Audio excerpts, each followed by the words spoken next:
Okay, so I'll look through the exam at some point tonight and hopefully get those grades up for you guys come midnight. I would love to be able to give you a vague idea of how you did, but as I looked through, I realized that for some reason, yet again, technology has failed me. And all of the select all that applies, it graded them as zeros for everybody because it had the wrong answers in there. So I honestly can't tell you how everybody did because I've got to go back and manually regrade all those. So I would very hesitantly say I think the grades look better, but again, it's kind of hard for me to know that because I've got to go back and review a whole bunch of them. I think there were 15 in total that I need to go back and look at, roughly, but I think a handful of those are the select all that applies. So hopefully by end of night tonight I'll have those up for you guys. And I did get all of the midterm grades posted up until this point, so all of the case studies are graded, all of the ATI, everything else is done. So the grades in D2L, I did release those so you can see where you're at, and then they're also in Banner and they should match.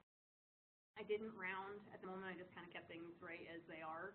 So if you're borderline, I mean, I haven't quite figured out or decided exactly what I'm doing for rounding or anything come the end of the semester. I tend to like to leave it open just to see where we're at.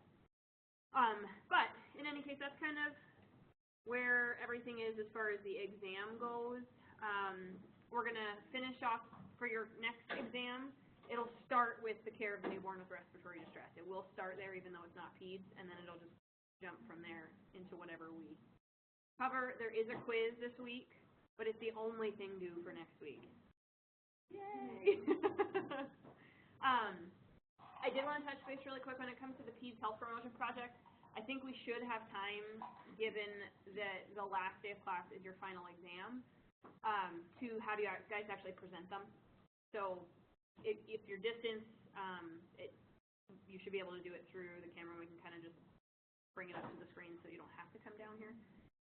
But that way it's not just like you submitting all your hard work to me. Your classmates will benefit from it. And plus it'll be good information for you guys for your boards anyway. Any questions on the project itself? Yeah. Yeah, the rubric, everything's up. When is that? The second to last week of class. And we can look at the examples that you have like in your office or whatever? Yeah. Yep. Okay. You're more than welcome to look at those. And I really encourage you guys to use your creativity.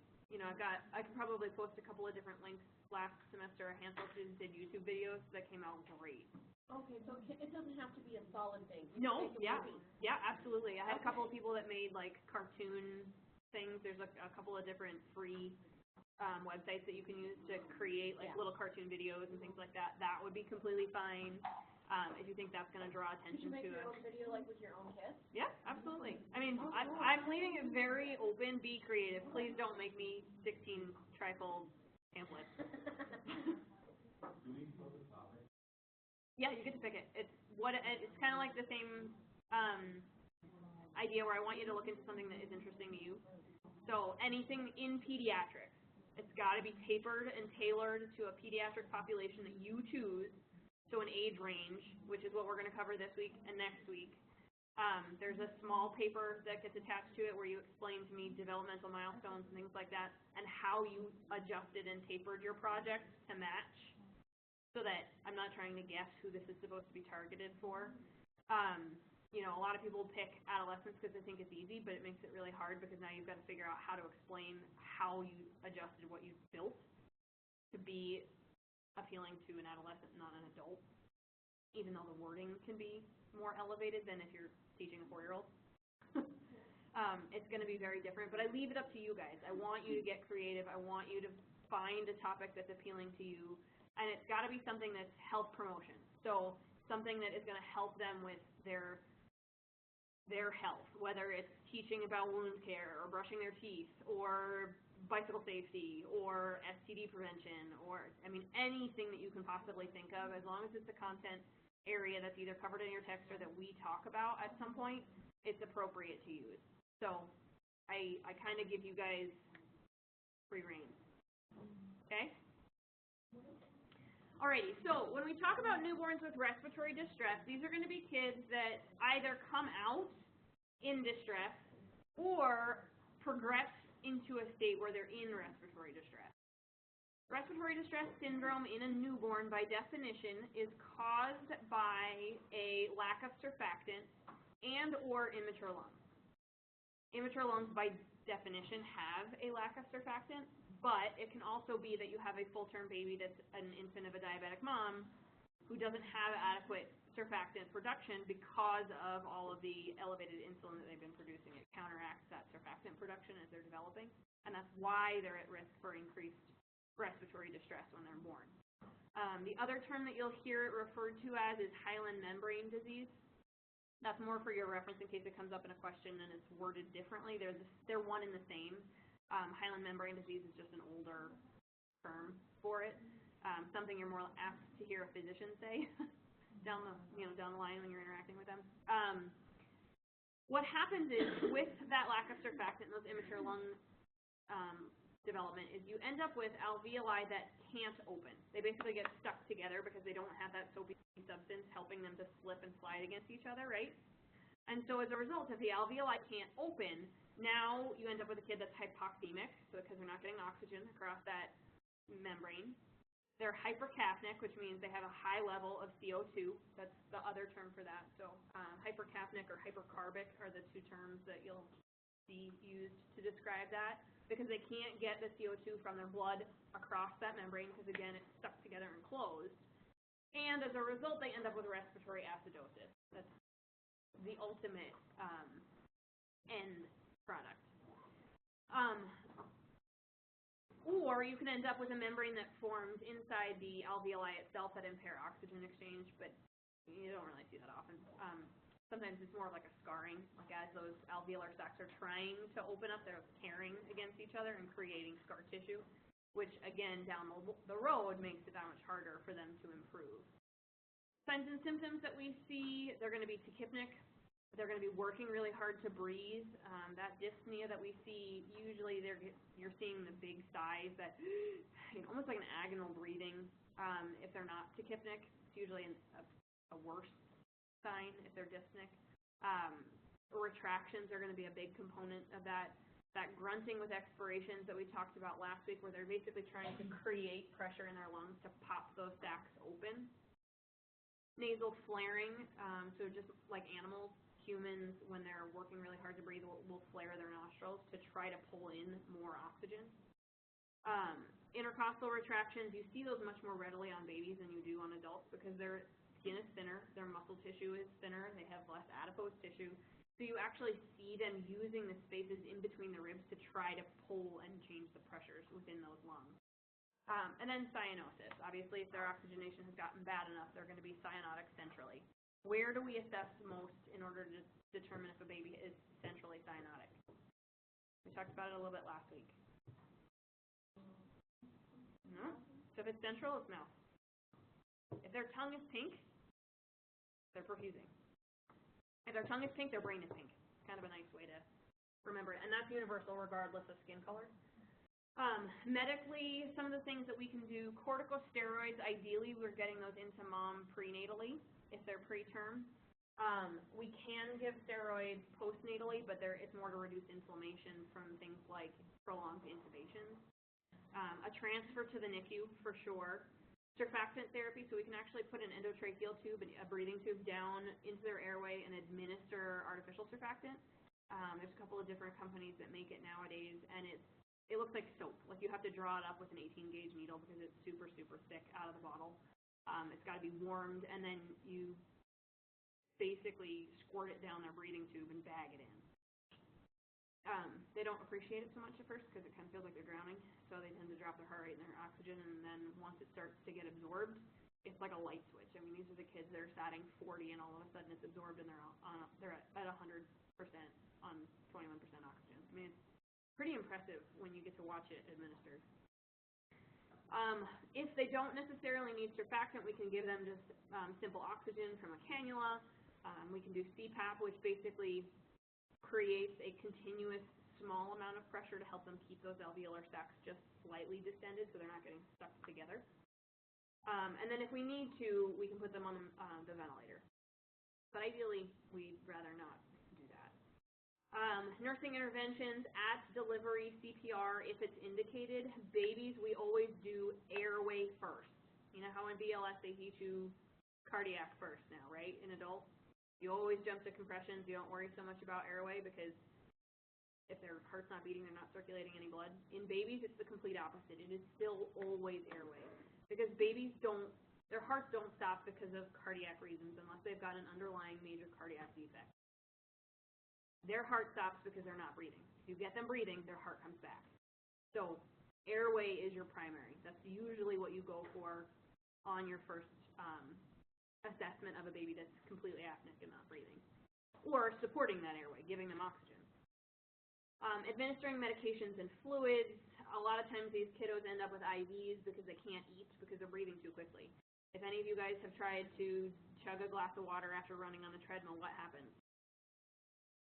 You cough and sputter and choke, right? Because it goes down the wrong pipe. That's, in essence, what would happen if we tried to feed a kid that's breathing 80 times a minute. Now we've complicated our scenario because they've got aspiration pneumonia on top of respiratory distress. We want to monitor their respiratory and oxygenation status. We're going to keep their head of the bed elevated. They breathe much more easily when their head of the bed's elevated. If you think about your COPD patients, how do they sit? Upright. The more upright they are, it tells you a whole lot about how difficult of a time they're having. Same kind of concept as your congestive heart failure patients. And then providing emotional support to the family, encouraging them to get involved as much as we can allow them to be. Really, the biggest concern that we have for kids that are in respiratory distress that we're giving oxygen to is going to be retinopathy of prematurity. You don't see this in term kids. It's the premature babies that we're giving oxygen to that we worry about. And what happens is when they're born, their retinal vessels are very immature. And in an exposed environment where they're exposed to very high levels of arterial oxygen, so not necessarily the oxygen you're administering, but how much of that oxygen is getting into their bloodstream. When they have extremely high levels of arterial blood, it alters the development of those retinal vessels and causes them to grow in a fashion that's more tortuous. Like rather than being this nice smooth vessel, they create this like ridged pattern. And because of how those retinal vessels are developing behind the cornea, if they progress to a significant enough stage, they can cause retinal detachment. And that's where we get kids 35, 40 years ago that were preemies that are blind now. Okay, so just to clarify, administering oxygen causes this? Yep. Because of okay. Yep. Got it. So we titrate how much oxygen we give babies very, very, very carefully. If you're in the NICU setting, you'll see that all of their parameters are set to 88 to 95%, whereas in the adult world, it's set at like 90, and they're good. If they're statting 100, it's great.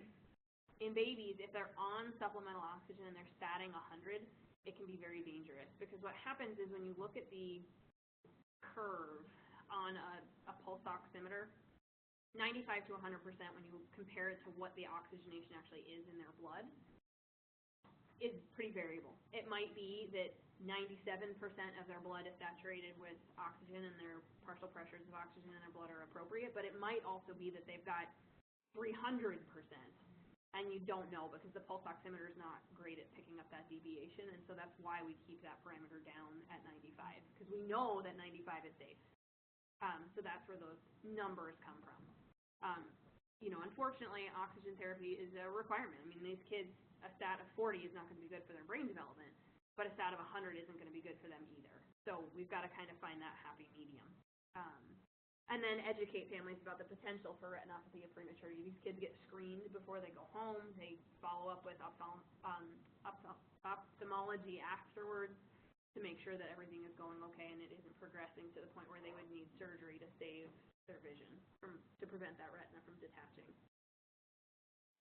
One more time on that range, please. Yep, it's 88 to 95 is where they keep it. Some other things actually that are listed on this, vapotherm and nitric oxide, those are really, really, really sick kids. Nitric oxide is really primarily for kids that have persistent pulmonary hypertension, which is basically they've continued with their fetal circulation outside of the uterine environment. Kind of a bad day when you think about what they're saturating when they're in utero. They don't function with a stat of 55 once they're born. So some of this is just a repeat of the last slide. Any questions when it comes to respiratory stuff? Okay. Kids that end up with birth injuries. Now, these are going to be the kids that are the shoulder dystocias, that are the LGA infants, that have compromised fetal blood flow, a couple of different scenarios. But in this case, when we look at the brachial plexus injuries, these are kids that are getting their brachial plexus damaged either by traction or compression during the birthing process. Where's our brachial plexus? Yep, right here. Runs from basically the ear on down to the shoulder. So if you think about some of those kids when they're getting delivered, it's when we're increasing their neck to shoulder angle, and that's what creates that traction force. When the physician is torquing on that head side to side, trying to get that baby out, or you've got a baby that's got a shoulder dystocia, so their shoulder is stuck underneath that pubic symphysis, but the head is out. So now they've got this very extended positioning, and they're getting pulled from their head, but their shoulder is stuck. So it's one of the things that we're trying to mitigate when they do that McRoberts maneuver, where they're basically putting an elbow or a fist or a palm on right above mom's pubic symphysis to try to pop that shoulder underneath to release the baby so that we can minimize this extension. It can be associated, again, with those large birth weight infants, long labors, so if that baby's stuck in the canal for a very long period of time, delivering a breech baby vaginally. So again, if the body delivers and the shoulders are out but the head is stuck, you can imagine that if they're pulling on the body and the head is stuck in a very tight canal, it's creating that traction effect. And then those shoulder dystocia kids. Those are really the ones that I've seen it the most in. Symptoms that we're going to see, it's going to be limited motion or movement on the affected side because, again, all of those nerves have been stretched. Abnormal muscle contraction, sometimes you'll see it twitching, but usually it's more that it's limp. They have an absent Moro reflex on that particular side. You remember the video that we watched last week and you saw them do the Moro and our baby's arms went like this? Well, if they've got a brachial plexus injury on the right side, what happens is they do the Moro reflex and only the one arm goes. And the right arm or the left arm, whichever one's the affected arm, just stays down by the baby's side. Sometimes the affected hand will have a claw-like appearance, like they kind of position their fingers together like this in like a C, and it's typically with their thumb pointing backwards. Medical management, really we don't do a ton on it. A lot of it depends on how severe of an injury it is. Even with kids that have clavicular fractures, we don't really do a whole lot. We'll take an x-ray to see if it's there. If it doesn't start to resolve on its own, typically they'll do physical therapy outpatient, and then if that doesn't correct it, if it's significant enough, they'll end up doing surgery to kind of try to tighten everything back up. Our job really is going to be reporting symptoms, protecting the arm. If that kid's got a brachial plexus injury, do you think we're going to pick that baby up by the armpit? No. You're going to have to be very careful, be very cautious about how you're positioning that baby, educating the parents on it, and then providing them with emotional support and, coaching them through it, making them understand that this is something that will get better. Any other questions? Any questions when it comes to brachial plexus stuff? It's fairly straightforward, I think, when you see it. When we start looking at soft tissues and bone injuries, cranial nerve and spinal cord nerve injuries, we don't see a ton of this anymore, thankfully. Usually it's from hyperextension, traction, or overstretching with rotation during delivery. So as those babies are getting delivered, they're in a position for a prolonged period of time where they're extended for longer than they should be, or they're being pulled or vacuumed or forceps in a direction where their body's already kind of in a delicate position.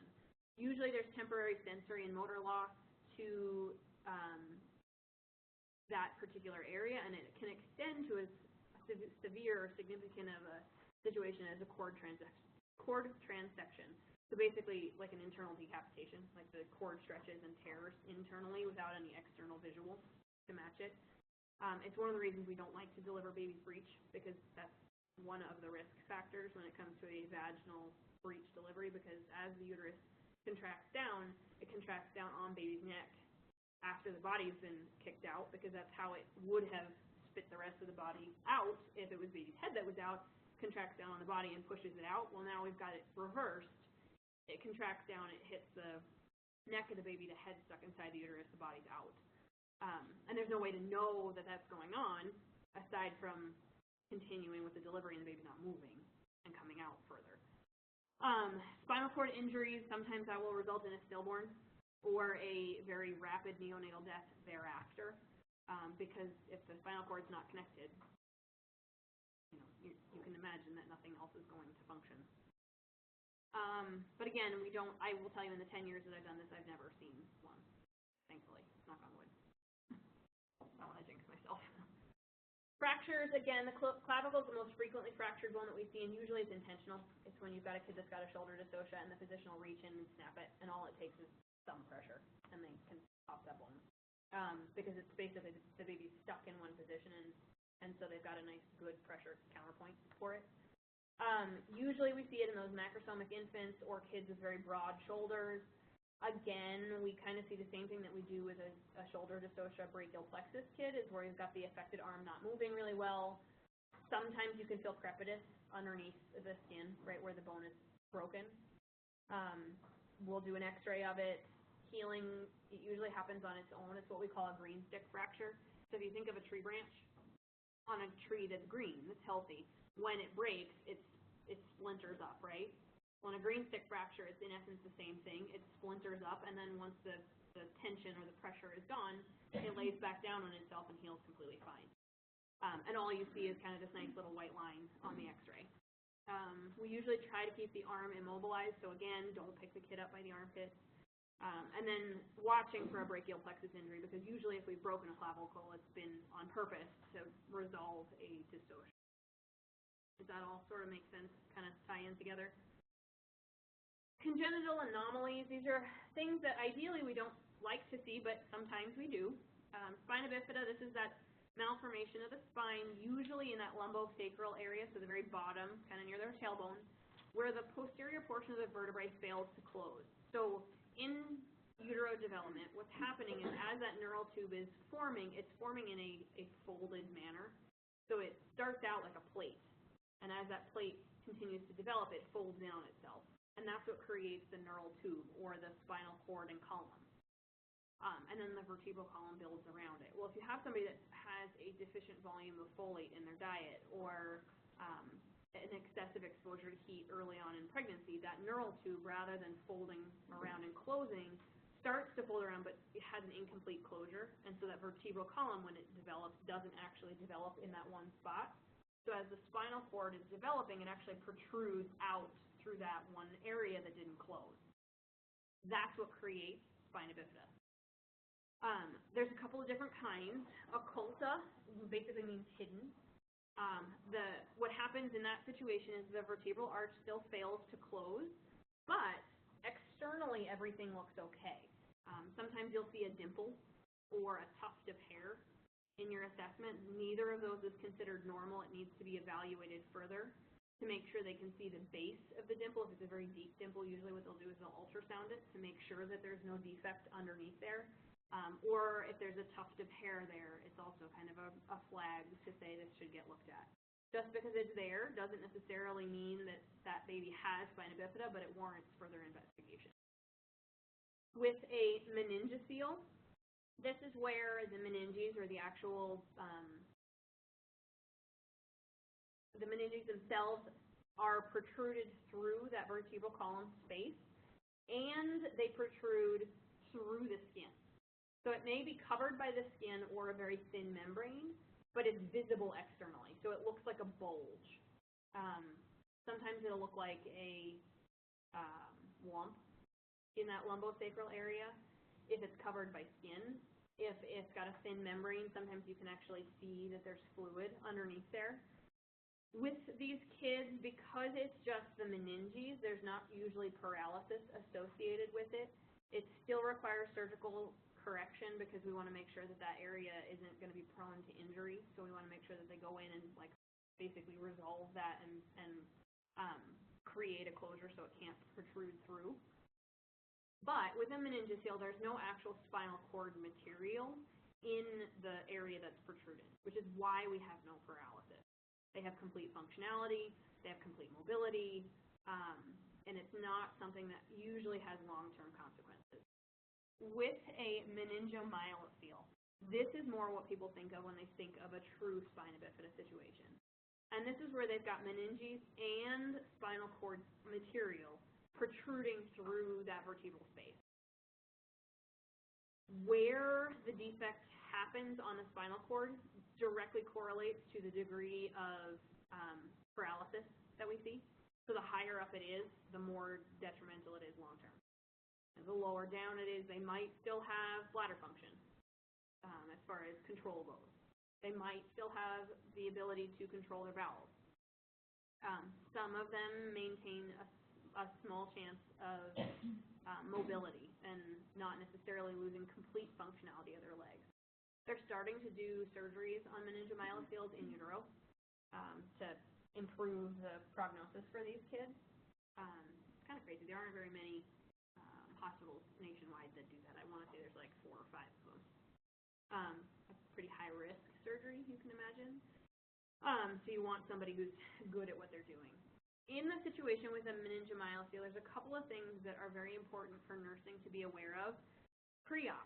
We're going to put sterile gauze on the site itself because there's no skin covering it. It's just usually a thin membrane protecting that spinal cord and tissue. So we're going to put sterile gauze on it, Vaseline or sterile saline, or not sterile saline, sorry, sterile water. Good God, get my words out. Sterile water or Vaseline to keep it moist. A TELFA pad because those are non-adherent. And then we want to make sure that in these kids, if you think about the position of how low down that lumbosacral area is, could you imagine trying to put a diaper on that baby? What do you think the risk of infection would be if they got poop on that area? Fairly high. I don't think any of you want poop on your spinal cord, right? So one of the ways that we can prevent that is we put them on their belly. We put them prone. These kids stay prone until they're surgically corrected. Because A, you don't want pressure on it. You don't want to have that meningocele rupture because of the pressure of the baby. And to keep it sterile and clean, we keep them prone. Usually they're on like a blue chuck pad that we can wipe, and they're just, you change it periodically like you would a diaper so that it doesn't cause skin breakdown. But especially for you guys that are going to be working in the outlying region, just because somebody comes in to deliver doesn't mean they've had good prenatal care. We don't always know that this is what's going on. When you get a kid, these are great interventions for you guys to be able to know and be comfortable doing in anticipation of transporting that kid out. Post-operatively, these kids usually get repaired pretty darn quickly. It's not a surgical emergency, but it's fairly imminent that it needs to get done. We're going to be monitoring vital signs, symptoms of shock. We're going to be watching their OFC, their occipital frontal circumference, their head circumference, because they're at a very high risk for hydrocephalus. So we want to make sure that we're monitoring their head circumference in order to know whether or not they have an increased ICP from hydrocephalus developing. We can do the Crede maneuver to keep their bladder empty because we don't want them to have that, I'm having a brain fart on what it's called, that vagal response in response to the full bladder, bladder distension. So we can do the Crede maneuver because babies can't always tell you when they have a full bladder. So basically putting pressure on where their bladder should be, right above that pubic symphysis, to promote urine excretion. And then that also will keep them infection-free as well. So does that all make sense as far as the different types of spina bifida and our roles in them? Hydrocephalus, since it can be associated with spina bifida, is what we'll talk about next, and that's where there's an excessive accumulation of spinal fluid in the ventricles of the brain themselves. So basically we've got an increasing ICP because we've got this elevation in spinal fluid that's not leaving those ventricles. In you and I, we have a normal setup where the ventricles basically drain into the lymph system, and then it basically filters that through the spinal fluid. In babies, ideally, that's what they should have as well, but when you've got kids that have things like spina bifida, it changes the pressure gradient because of how the cord is being put under tension. And they're at risk for malformations in general. They could have non-communicating hydrocephalus, which basically means the ventricles can't communicate with each other, so they can't drain. So it backs up and builds up. Ultimately, the big take-home for you guys is going to be to know how to assess for it. So one is going to be an increasing OFC. 2 is what we call the setting sun sign. When you see the horizon and the sun is setting, what does it look like? Kind of like a little half semicircle, right?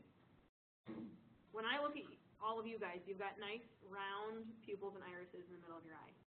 In babies that have significant hydrocephalus, that have an elevation in ICP, what's happening internally is that swelling is putting pressure from the top down on their ocular area, and so their eyes are actually pushed downward.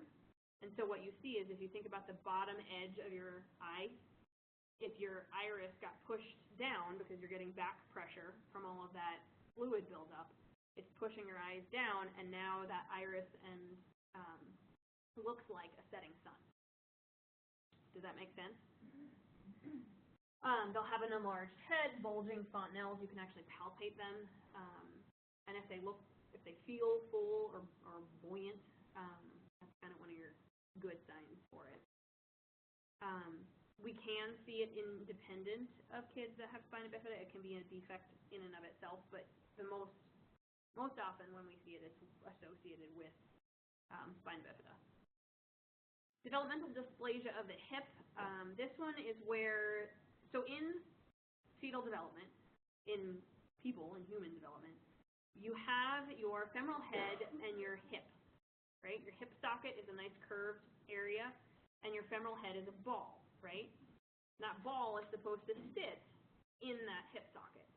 So as you're developing, the way that forms is that femoral head is actually putting pressure on the inside of that hip socket, creating a curvature. If in utero that femoral head isn't securely seated inside that hip socket now becomes much more flush because it's not getting the pressure from that femoral head.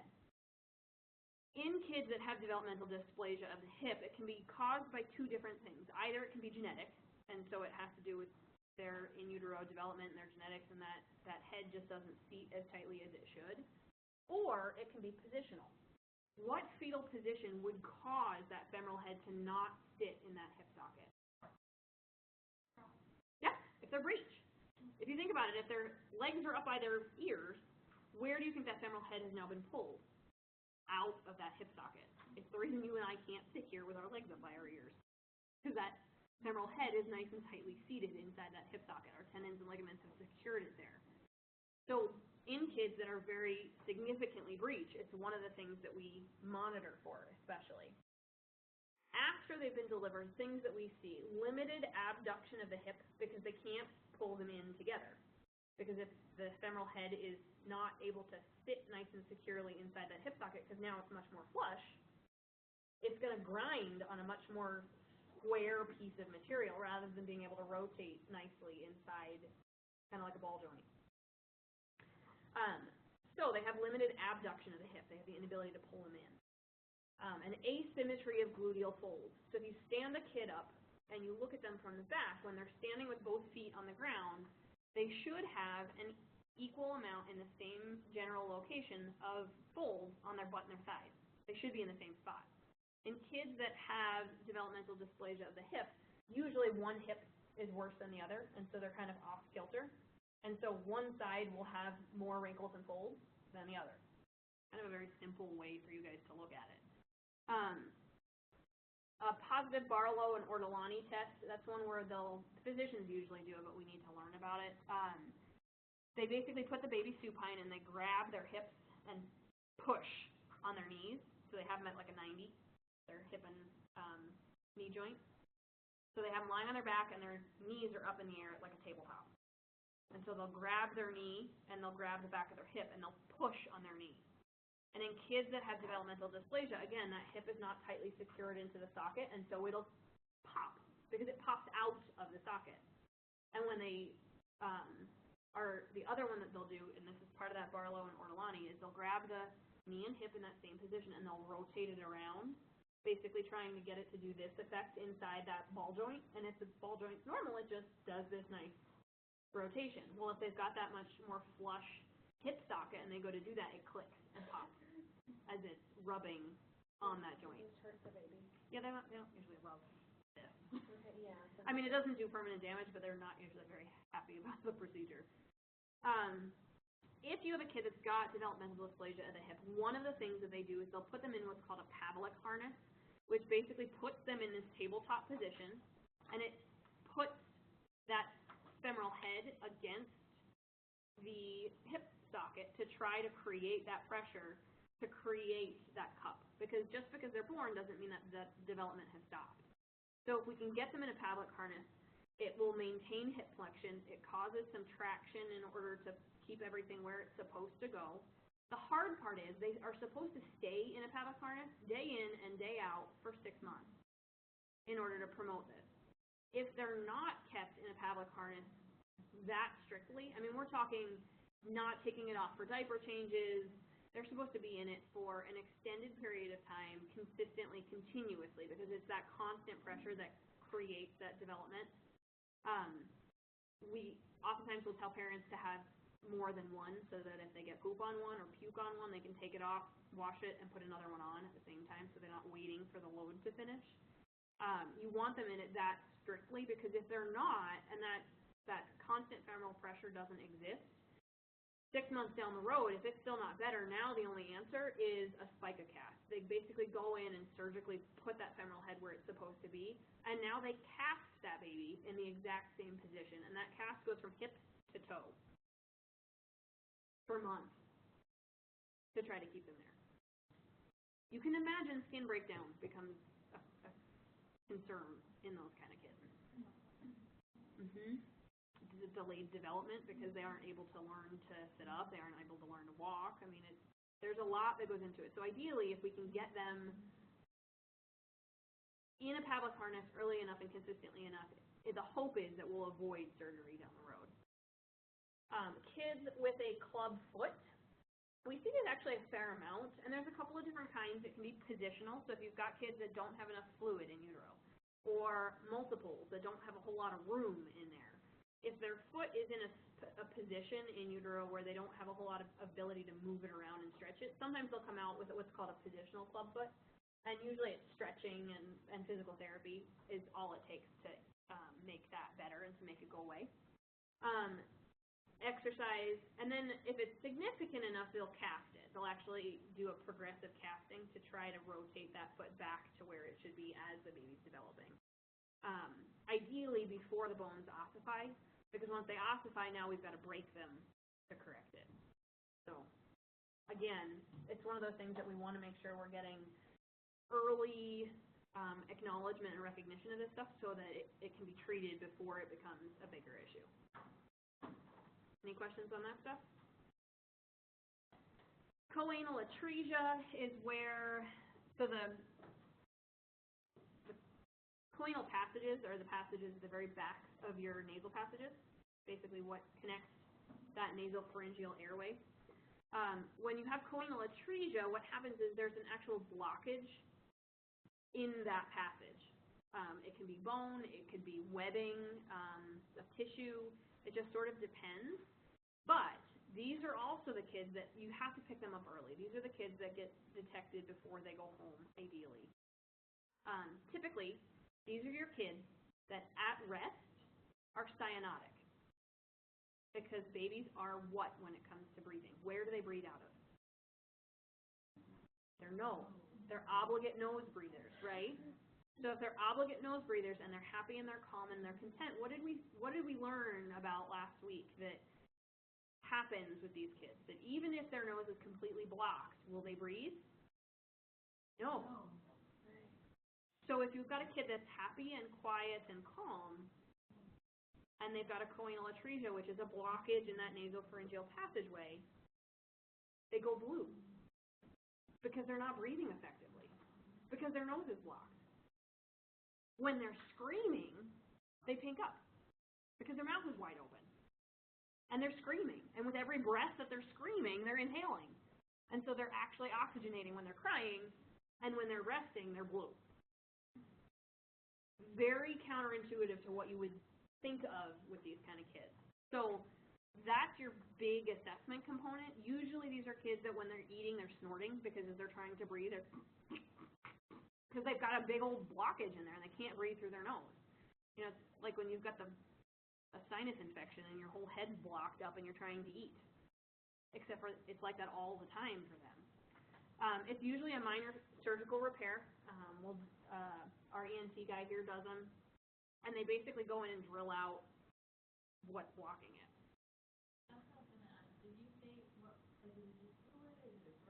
It's usually bone or a really, really thick form of tissue. Sometimes it's one-sided. Sometimes it's both. Usually the ones that are both are picked up fairly quickly because they do turn so blue at rest. Usually they've got problems eating. Sometimes they require gavage feeding, so a tube from their mouth to their belly until they get the surgery, and then until after the surgery heals, because there can be a lot of swelling involved. These kids obviously would warrant an NICU stay. It's not something that's picked up, they get surgery and go immediately home. There's a post-op period where they're healing and swelling has to subside and things like that. But fairly straightforward. It can be associated with a whole host of syndromes. We see it a lot with kids that have omphalophils, but it can be just completely independent on its own also. Cleft lip and cleft palate, those are kids where they have a failure of the fusion of either their upper lip or their hard and soft palate. It can be a couple of different things that cause it, but it is a developmental failure during very early embryonic stages, usually.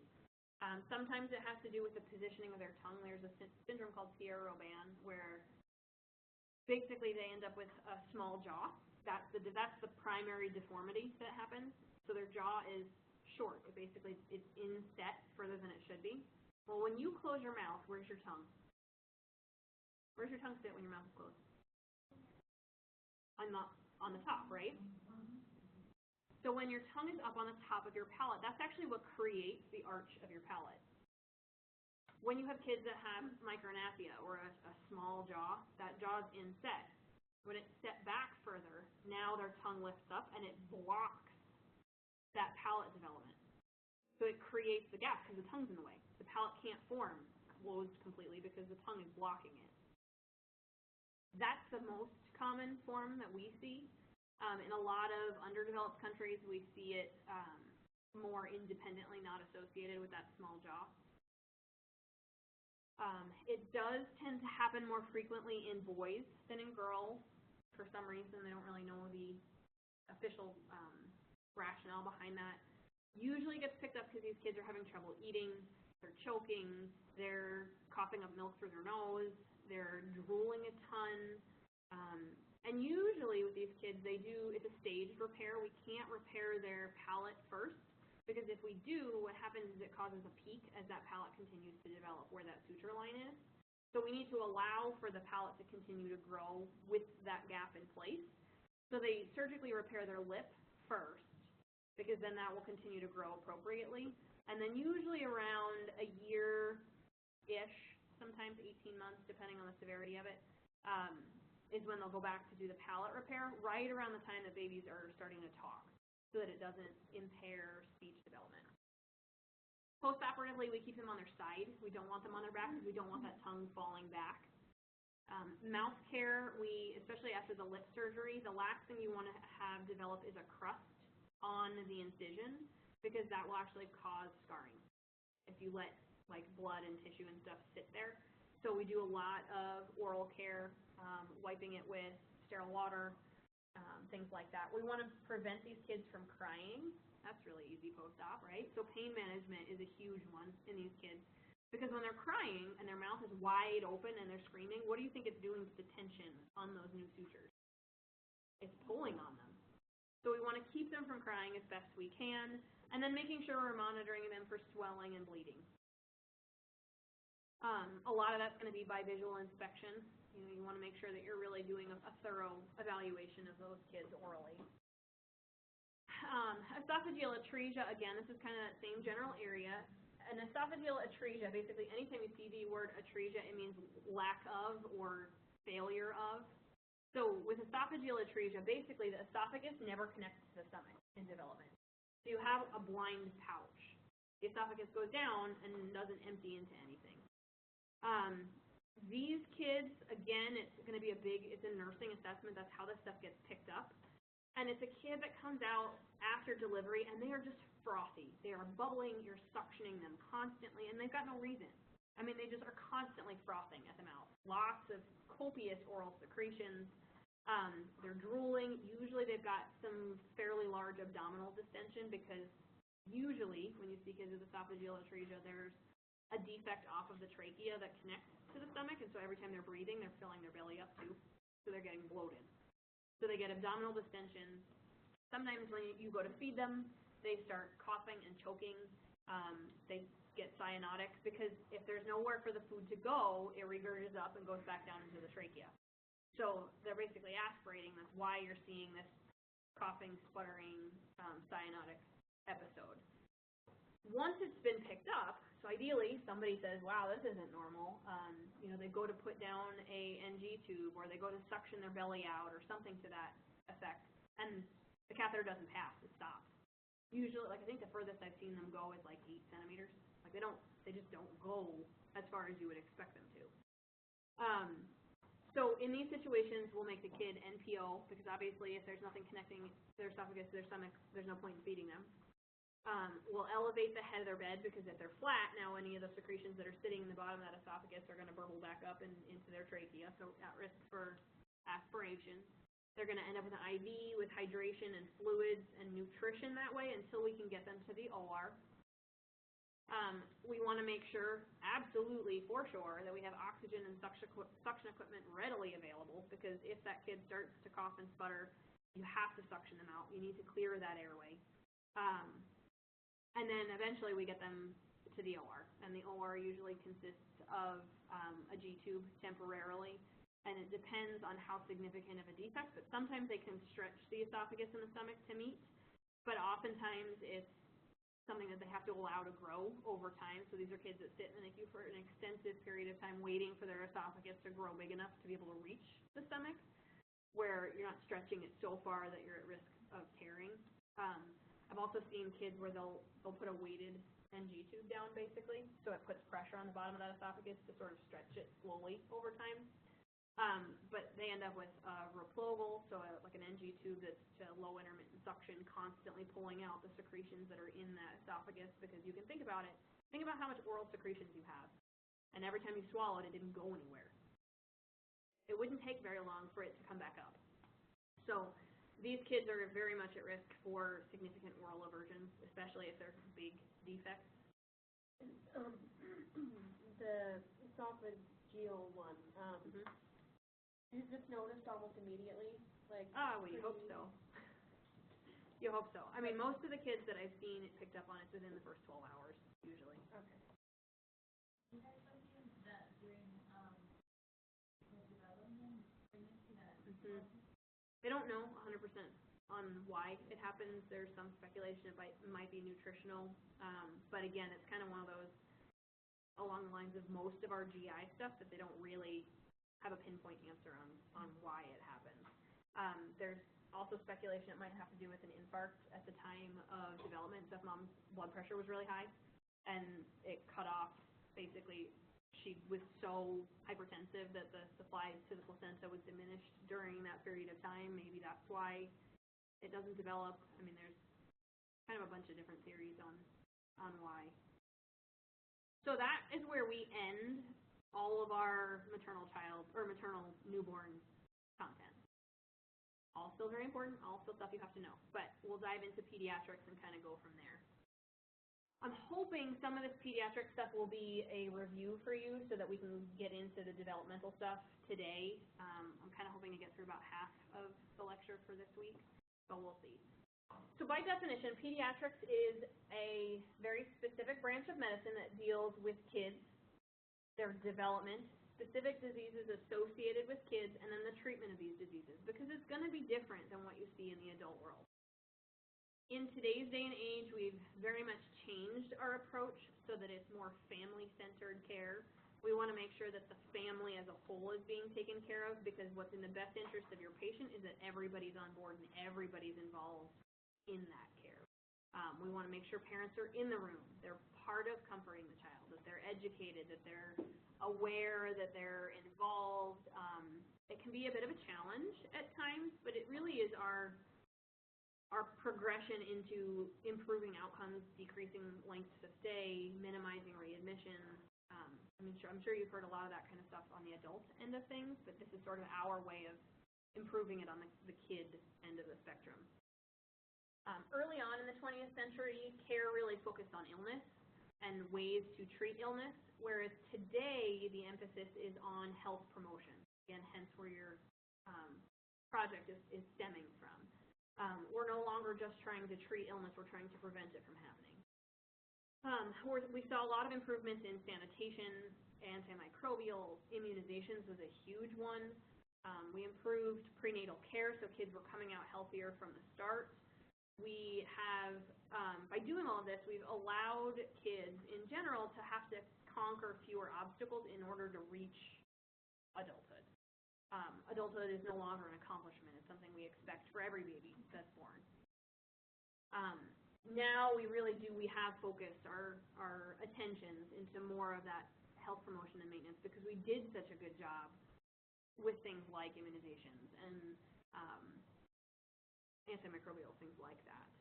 Medicaid, the Child Nutrition Act, WIC, state children's health insurance programs, those are all things that have been developed in order to help promote kids' development and growth, because what we've found is that the healthier a child can be, the healthier our population can be. And really, now our focus needs to be on education. Education for us needs to boil down to breaking down all of the barriers that there are in healthcare. Again, things that I'm sure you guys have talked about in other classes as far as finances and socioeconomic groups and education and ability to get to doctor's appointments and transportation, all of that kind of stuff. So all things to just be aware of.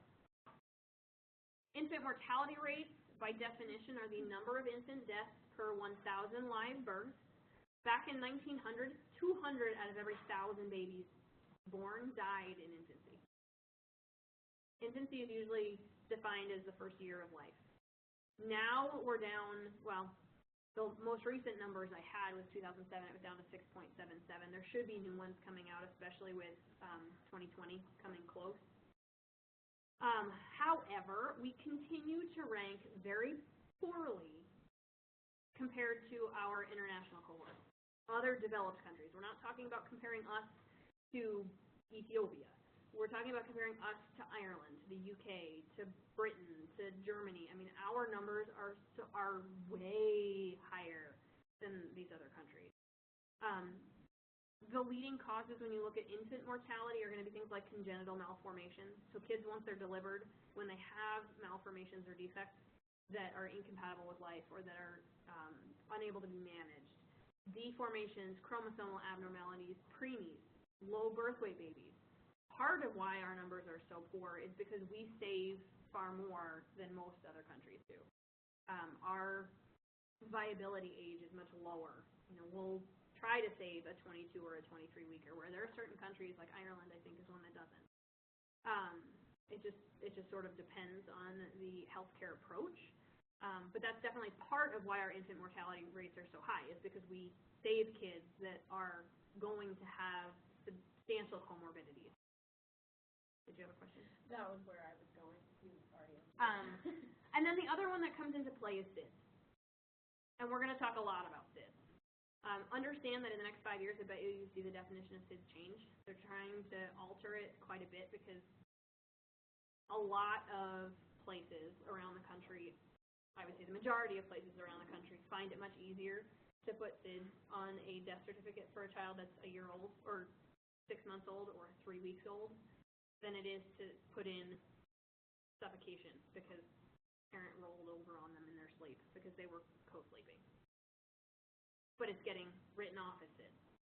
So they're trying to alter the definition of SIDS so that it's very specific, where the coroner has to visit the site of death, the evaluation of medications, and everything has to be, the whole situation has to be evaluated before they can deem it SIDS, rather than just being able to write it off.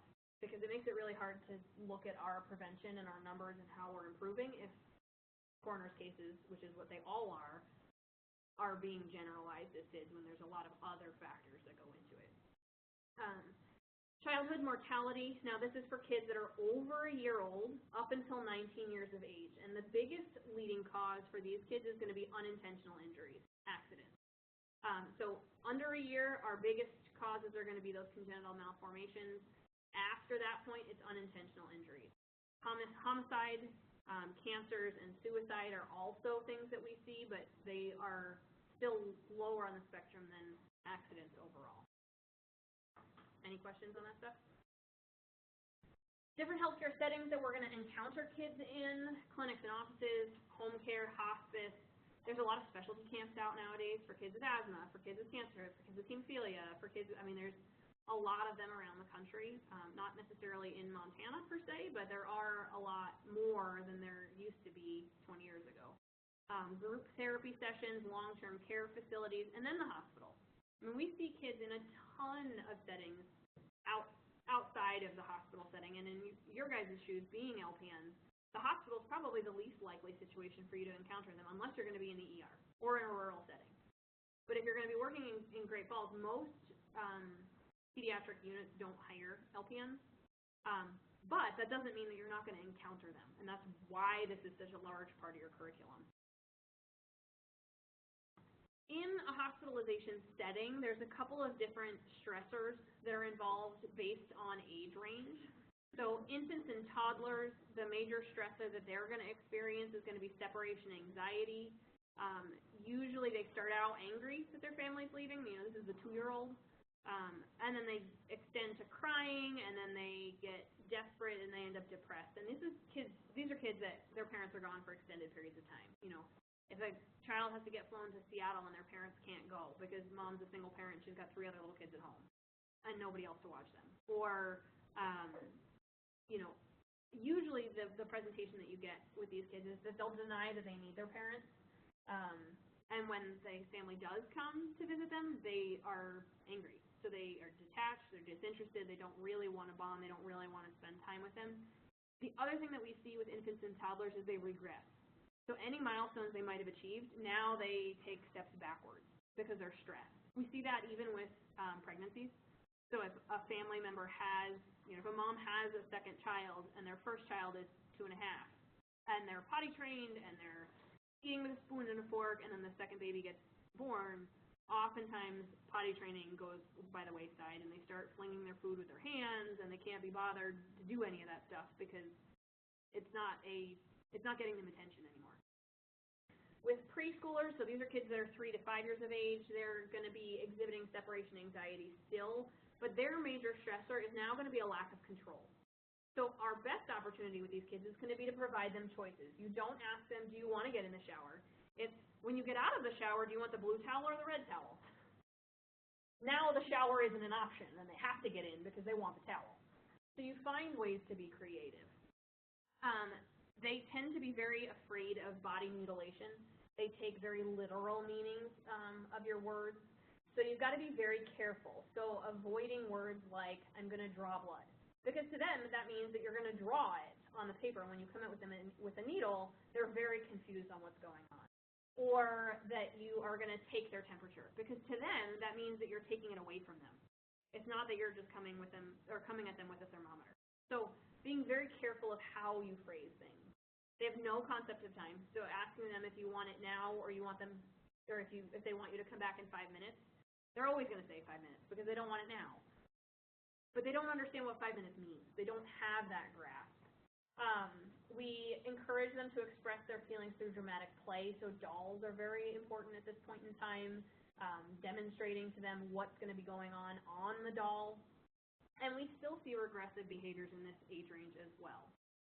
When we start looking at school-age kids, these are going to be more like your 5 to 10-year-olds. They're going to show some separation anxiety, but they can understand things a little bit better. And it's usually more from their friends and their parents. They don't care that they are stuck in the hospital and their parents have to work. They're upset that they can't go to school because all their friends are still going. They still have those feelings of loss of control. So we have to find ways to encourage them to be independent. Encouraging them to keep track of how many times they've gone to the bathroom, or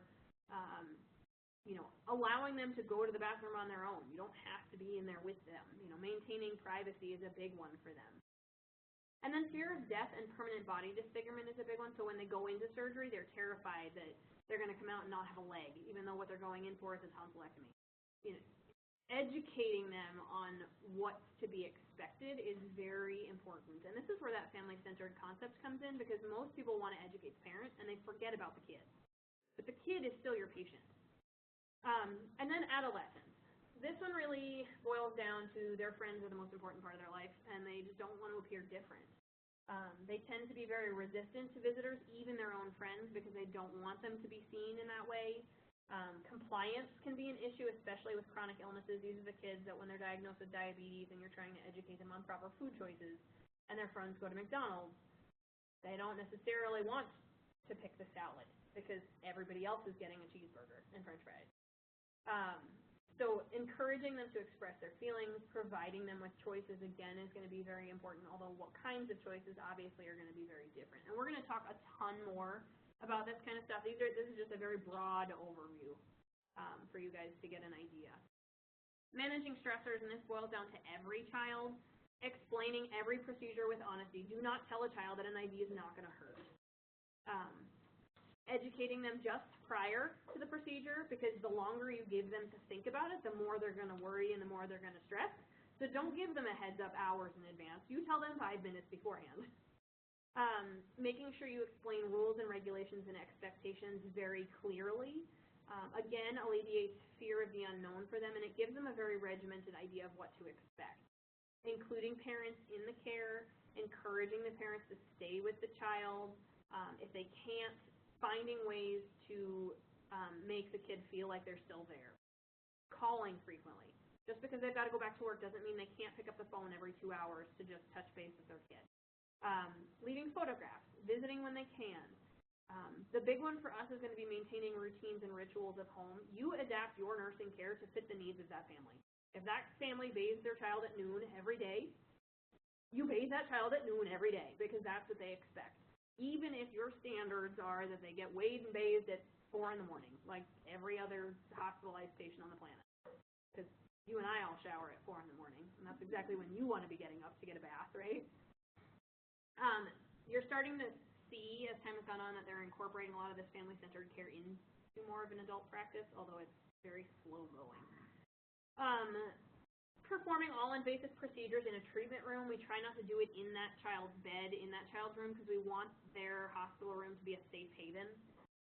Consistency in caretakers is really ideal if possible, which again is hard with our schedules. But it provides them some comfort. And then allowing the parents to be the caregivers for comfort. We don't want them restraining their kids, but we want them to be able to be the ones to make things better. And then making sure that we've got age-related diversionary activities. A lot of the bigger hospitals have child life specialists that are there entirely to provide for like the psychosocial stressors of kids. Like that's their entire job, is they play games with them, and they do dramatic play, and they provide these diversionary activities, and they provide them outlets so that the nurses don't necessarily have to, but it's really nice in those bigger facilities when they have those resources. On admit and discharge, we're going to look at things like statistical information, what the health and family history looks like, their lifestyle, those home routines we talked about, what their nutritional habits like, what are their elimination, their voiding and bowel movement habits, their sleep patterns, any previous hospitalizations, any kind of home medications they use, alternative therapies they might use. We're going to do a full head-to-toe assessment, and you always want to do the least invasive first. So when you walk into a room, what's the first thing that you're going to observe for? Color, tone, work of breathing. Are they coughing? You know, a lot of that stuff you can assess without even touching them. Auscultation always comes before palpation, because once you palpate something, you change the way things sound. If you palpate intestines, there's a good chance that hypoactive bowel sounds are now normal. So listening before you palpate. You want to examine painful areas last, because, again, they're going to be resistant to any further examination if you're doing them first. We want to immediately notify the provider for any kind of lethargy or unresponsiveness. Obviously, if they're not breathing, you're going to intervene first and provide oxygen and do what you can while you're calling the code, but those do require immediate notification. Any kind of cultural or religious preferences, we're going to create a care plan or a critical pathway because it gives the family some kind of an expectation on how things will progress while that child is here. On discharge, or we're going to start discharge preparations on admission. A new concept. It's something that we do in pediatrics so that when it comes time for discharge, the family doesn't feel blindsided. It's one of the biggest complaints that we've had universally across the board when it comes to pediatric care, is the family feels very included in everything, but when it comes time to go home, they're like, wait, what? And they don't have a concept that we're actually sending them home. So making sure that we're preparing them for discharge on admission. We're gathering information like, do they have a car seat? How are they going to get home? Do mom and dad both work? If they both work, what time do they get off work? Are they going to have to take off work in order to be able to get this kid home?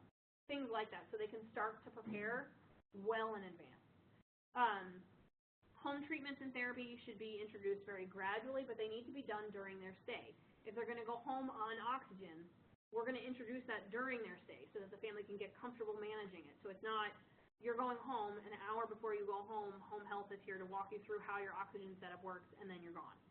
You know, they get practice at it. We set up scenarios where their oxygen fails at home. How do they recognize it? Their oxygen tank runs out. What does the kid look like? How do they troubleshoot? Things like that. We want to make sure we give them written instructions. We want to have them return demonstrations. Again, anticipatory guidance for transportation, parental work schedules. We want to keep them very much updated on how things are progressing once we get the orders around what time we think that kid's going to be ready to go. Pulling out the IV in advance, getting the kid dressed up and ready to go, making sure the prescriptions are picked up before they're ready to leave. And then last thing that you do is going through discharge education and paperwork. For all infants or small children, car seats are required for discharge from the hospital. They cannot leave without one. It's part of our safety check, but when we start looking at safety in the hospital setting, we're always making sure we're using the ID band as well as one other identifier. That other identifier is never the room number, same as it is in adults. We are making sure that if anything comes with straps, we are using it. When it's a high chair, a swing, an infant seat, a stroller. You will find that there are very differing opinions depending on institution on whether or not car seats can be placed inside of a crib. Some institutions say it's fine. Others say it's a really bad example to set for families. You know, kids that need to sleep very much upright. Parents will put them in the car seat because it puts them in that upright position. Well, some people will say putting them in the crib in the car seat is the best option because they're in a nice secured area. They're up off the floor. We can see them. Everything's great. Well, it's also a bad habit to set because parents should not be putting that car seat on anything except the floor or in the car at home. So again, it's going to vary by institution. We need to watch for choking hazards because there are a lot of them in the hospital setting. How many of you guys have left a pen in a bed during clinicals? Yeah, I mean, it happens. In a 3-year-old's room, that becomes a big hazard. You know, so keeping an eye on those kind of things. When the crib sides are down, you want to make sure that infant is perpendicular to the crib so that they're teed. So if they're going to roll to the head or the foot of the bed. They're not going to roll off the bed. You always keep at least one hand on the infant if you're going to be turning away. We never, ever prop bottles, which is positioning the bottle so you don't have to hold it. There are safe holding positions for infants, you know, up on the shoulder. You always want to keep 2 hands on them when you're doing things, ideally. Therapeutic holding for procedures, doing a therapeutic hug for parents is a big one, having them hug the infant and have the infant hug the parent back. Because now you have access to all 4 limbs, but the kid feels nice and secure and comfortable with the person they're with. Infection prevention is kind of the big one. You should all be familiar with this by now with hand hygiene and then the different types of precautions that we follow. Pain management. Kids of all ages experience pain. There was a long-standing thought for a while that infants didn't feel pain because their neurological systems weren't fully intact. They do. They feel pain. Every child is entitled to pain management and pain control. We are going to look at things like past pain experiences. Kids that have Sickle cell disease are going to have a much higher pain threshold than the kid that's never been hospitalized or injured in their life. Coping mechanisms, words for pain. Not every kid says boo-boo. Not every kid says owie. Finding out what words that family uses to describe pain is going to give you a very different assessment of pain when you ask the child about it. We're going to use all sorts of different pain scales based on their developmental ages. Verbal report, can an infant give you a 1 to 10 scale? No. The Wong-Baker Faces Pain Rating Scale, you should be familiar with. That's where they've got the faces on the scale, basically, and they pick which one is them. Again, is a 2-year-old going to be able to point to that and tell you which one they're feeling? No. The Flax Scale is what we use for infants and very young kids, and that evaluates their face, their legs, their activity, their cry, and their consolability. It's our best way of evaluating how much pain they're in. There are probably 50 different pain scales out there, and it just depends on what your institution that you're working at uses, but the FLAC one is pretty universal. Every single oral medication that we give in the pediatric population is dosed based on patient weight. We will watch a video here. Actually, before I say that, how comfortable are you guys from last semester on weight-based calculations? Okay, so then I won't, it's like a 5-minute long video. I'm not going to play it right now, but it's in the slideshow, so if you guys need a review, it literally walks you through every single step from converting the weight to getting to the end point. Because you will be expected to know how to do that. It will show up on your exam. So we're not going to cover it in depth unless you really need me to, but it's here, and it's in the PowerPoints, it's in the slides, it's in your textbook. Oral, IV, and rectal topical administration routes are our most common. Kids, when they're really little, like infant stage, have what's called non-nutritive sucking that can actually relieve pain. So sucking on things like a pacifier actually does relieve pain and helps them cope. And then concentrated sucrose. We talked about that when we talked about circumcision a little bit, as far as how the sucrose absorbs into their buccal mucosa, and it works on those same receptors as opioids do. With kids that are school age or older, we can use PCAs with them, and morphine is our drug of choice in those kids. We're going to monitor them the same way you do adults, so, respiratory status, blood pressure, things like that. And then non-pharmacologic methods. It's something that we've got to get better at using. I think in the peds population, we probably are better than we are in the adult world, but it works for both. Music therapy, guided imagery, relaxation techniques, distraction is a great one, and then TENS units as well for like muscle pain. We do use a lot of this stuff, and more so in the bigger hospitals, I would say, but they're great things for you guys to keep in mind. I'll tell you, the badge that I wear at Benefits is like the greatest thing on the planet for distraction techniques. All you gotta do is show a 3-year-old that, and they sit there and play with it the whole time while you're doing your entire assessment, not making a peep, and the parents think you're the greatest gift to children's assessments. So you get creative, or the Voceras are another one that are really great. They've got a lot of alternative like phrases that if you say, like you say, beam me up, Scotty, it'll whoop, like you're in Star Trek. And if you show that to a kid, again, it's like the greatest distraction on the planet. You can actually get your assessment done without them crying. So mastering those things, if you're going to work with kids, gets to be really helpful.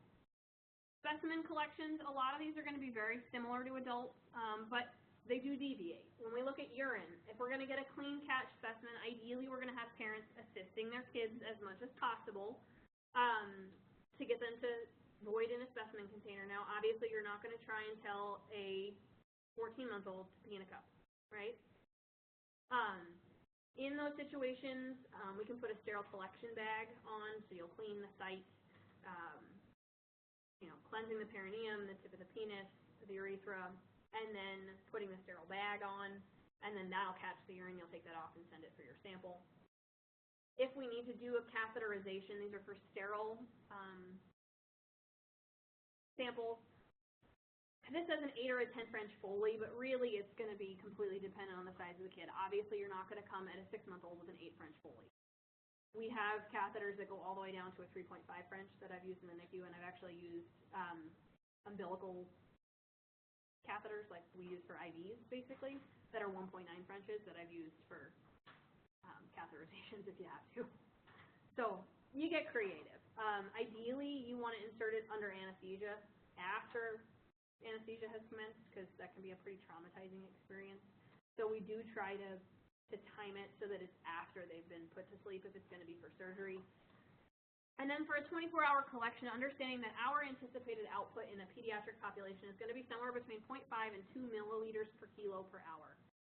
Their bladder capacity is going to vary pretty drastically, but that's your expectation on the minimum volume that you would want to see in these kids. And again, you can see it's weight-based. For stool collections, really the hardest part is doing it without embarrassing them. Finding ways to make it a non-embarrassing process. And again, that's going to deviate depending on age. For blood specimen collection, the antecubital fossa is where we usually do venipunctures in kids over 2 years old, so your standard blood draw location. In younger kids, we can use the dorsum of their hand, so the back of their hand or their feet. Those can also be used. Those are kind of my specialties because in the NICU, that's what you live on. And so a lot of times they'll call us to the ER to go grab, do a venipuncture in those regions. But they're a great source for kids that are under 2 years of age. And then we want to make sure that if you're going to do a heel sample, a capillary sample, that you're using a pre-warmed heel. You want to make sure that that capillary bed is nice and well perfused, because otherwise it's going to skew your results pretty drastically. If you try to take a glucose from a heel that's cold, it's going to show cold, or it's going to show low, inaccurately low. You warm that heel up, and now their blood glucose is completely normal. So, again, a good nursing component there. Throat cultures, we're going to talk about epiglottitis, but the big take-home is we do not, absolutely do not ever, never, ever, ever do you take a throat culture in a kid that you suspect epiglottitis, because it'll cause their airway to close off, and it's a surgical trache placement in order to get that airway back open. So, again, we'll talk more about epiglottitis, but understand that with throat cultures, we do not obtain them with that. Nasopharyngeal swabs, we use those for certain respiratory infections, RSV, flu, that sort of stuff. We have them look up, we dip the swab into saline, and it goes back pretty darn far. You're not swabbing their nair. I mean, you want to get all the way into that nasopharynx. So we're talking like between 4 and 8 centimeters back, depending on how big of a patient you're looking at. And then spinal fluid. Obviously, the physician is the one that's collecting that. It's going to be a spinal tap, an LP. Your big role in that is assisting them as far as positioning the patient. We're going to put Emla cream on, which is like a lidocaine cream. About an hour before, we put them on their side with their back parallel to the side of the treatment table. So we basically create them, we put them into a C shape, because that C shape is what allows for those vertebrae to separate out so we can access that cerebrospinal fluid. And then if it's an older kid, we'll have them sit with their knees flexed and their head brought down to their knees. So putting them in that same C position, but they're sitting on their butt instead of lying on their side. We're going to monitor them for respiratory status, because again, if you're flexing them down, how many of you can breathe really well like this? Not very many of you. So if you're manually putting them into that position, you're now potentially compromising their airway. And then afterwards, we put on a sterile occlusive dressing, making sure there's no drainage or redness, headaches, things like that. So ideally, we don't want them in the supine position because that increases the risk of, we want them in the supine position because it prevents the risk of a spinal headache, because if you've got them upright, now the spinal fluid, gravity basically pushes it out. Any questions on specimen collection?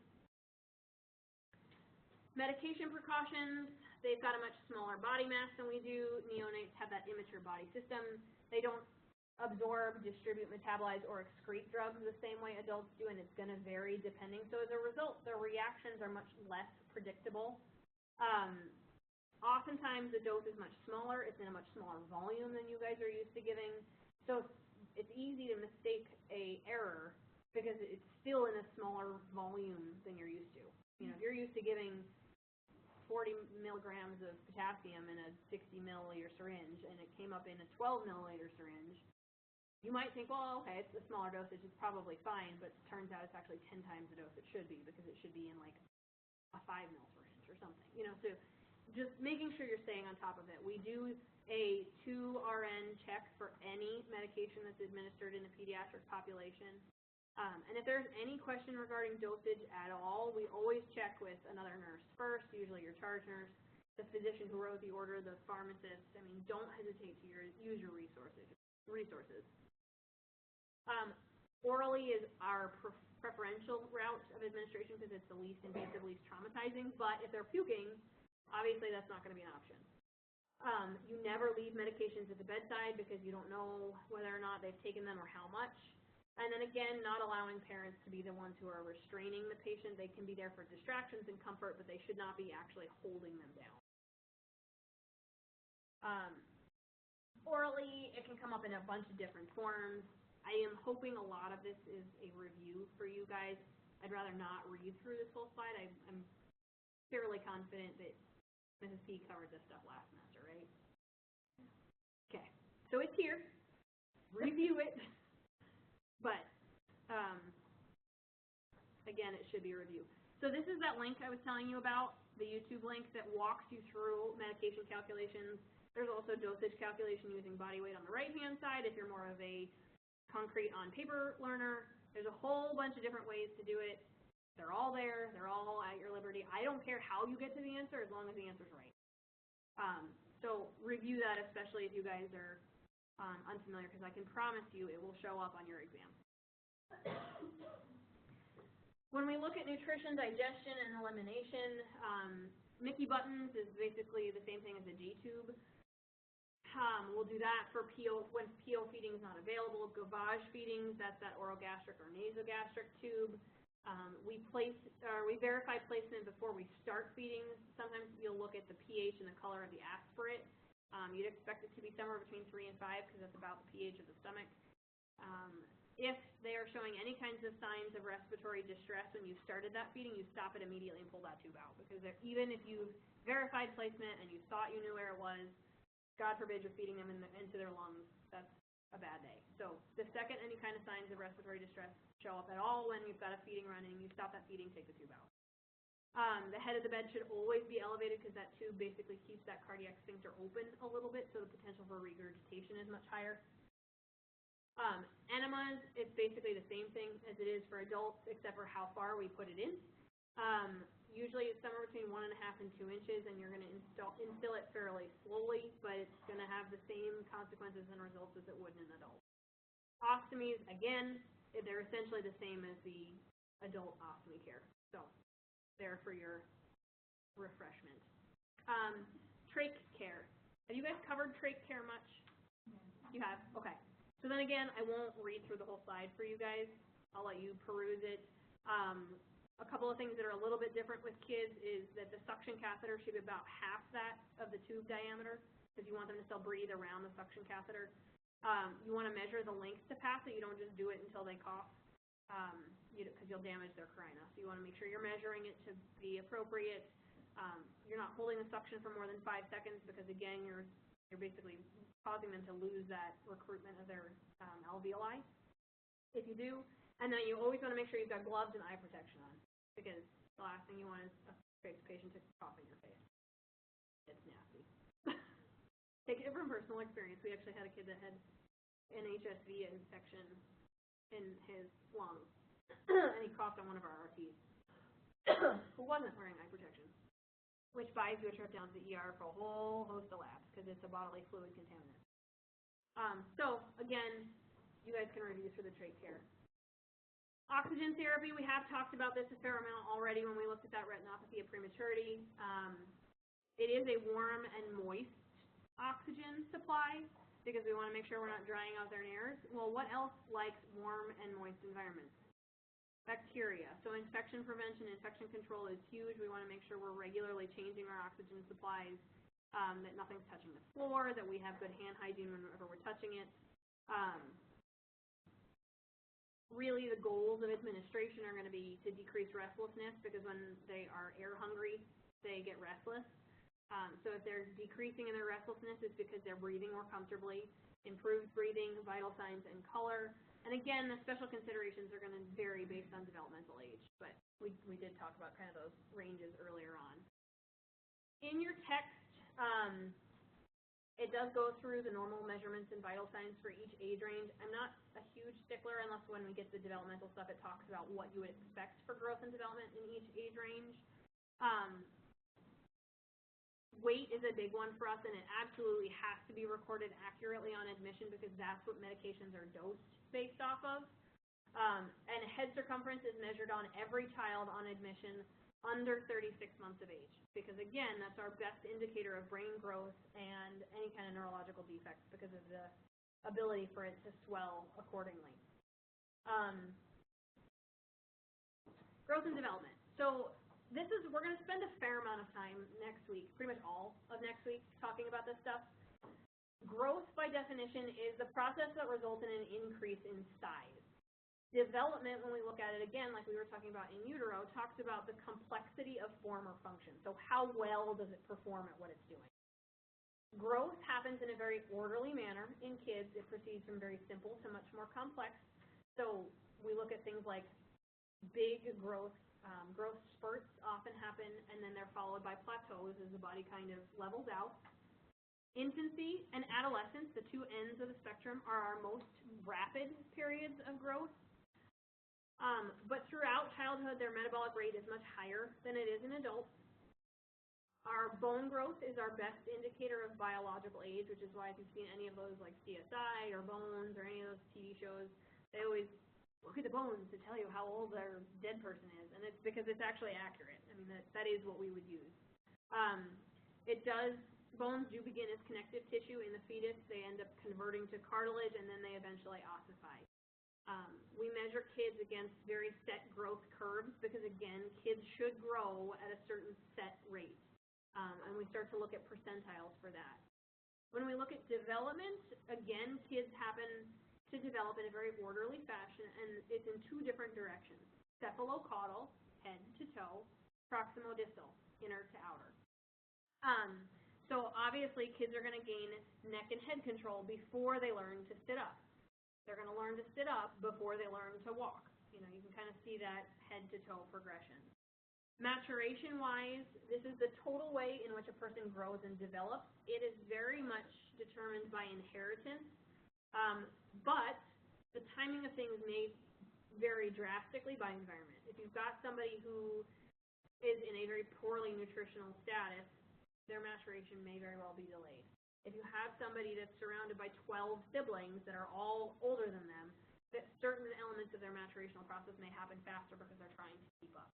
So environment is going to play a big factor. And then anticipatory guidance. This becomes a big one when we start looking at pediatrics. And it's our responsibility to families.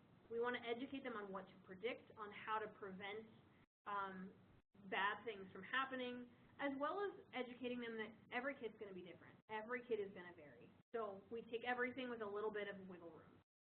We want to make sure we're giving them age-appropriate care. We want to make sure that these kids are following the appropriate timetable, when to intervene in order to make sure that they're growing and developing appropriately to prevent disease.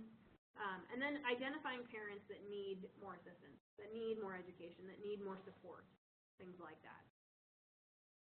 Factors that influence growth and development, this is basically what I just talked about: genetics, environment, that socioeconomic status, birth order, and intelligence. And we're going to talk about all of these in more depth as we go along. Different theories of development. How familiar are you guys with this stuff? Piaget and Maslow and... Okay.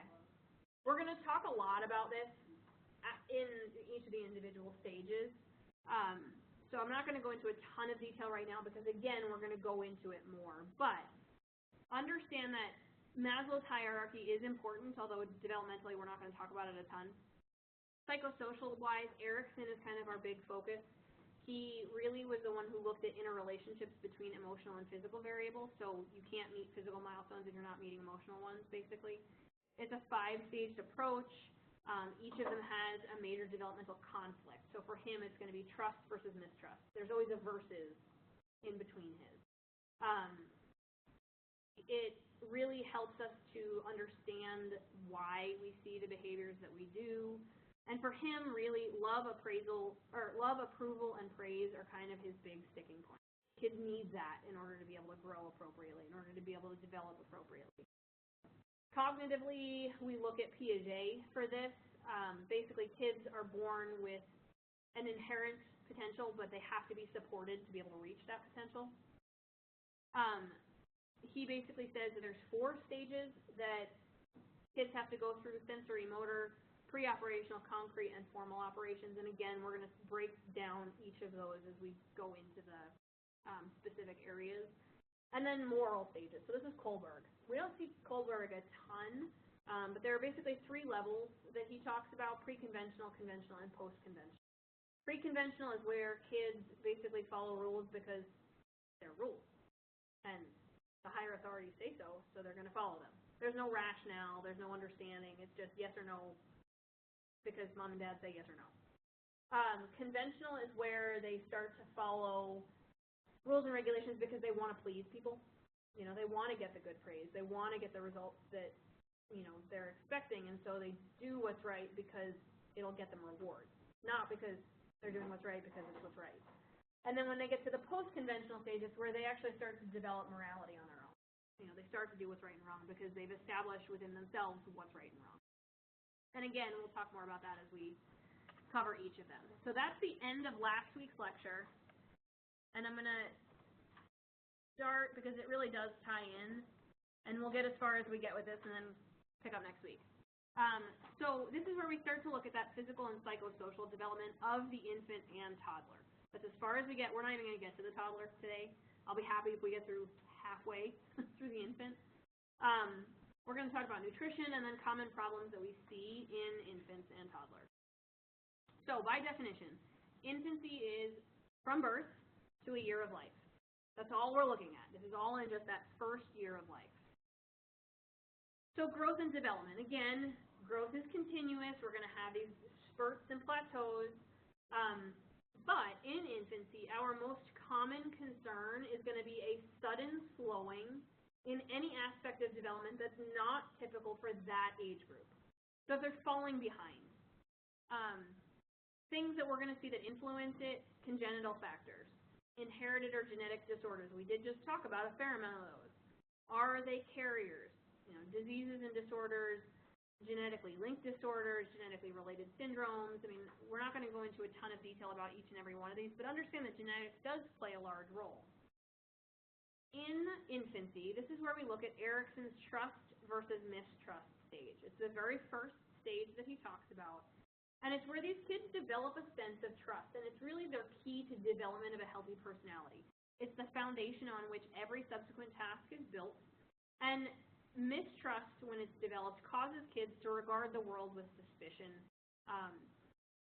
Really, trust versus mistrust boils down to things like when a kid cries, they get the response they expect. When they're hungry, their needs are met. When they're cold, they get more clothes put on. When they're dirty, they get bathed. If those expectations aren't met, now they start to mistrust caregivers. They mistrust the world around them because the things that they need aren't being met and they can't meet them for themselves. Sensory stimulation is absolutely essential for these kids. If we don't provide them with learning opportunities, they become shy, they become withdrawn, they don't become involved in things. Kids don't just inherently learn because their brain continues to develop. We have to provide them with stimulus. We have to provide them with educational opportunities. We have to read to them. Kids won't learn to speak if they're not being spoken to, if they're not hearing words. Kids won't develop a great visual acuity if we don't stimulate their senses.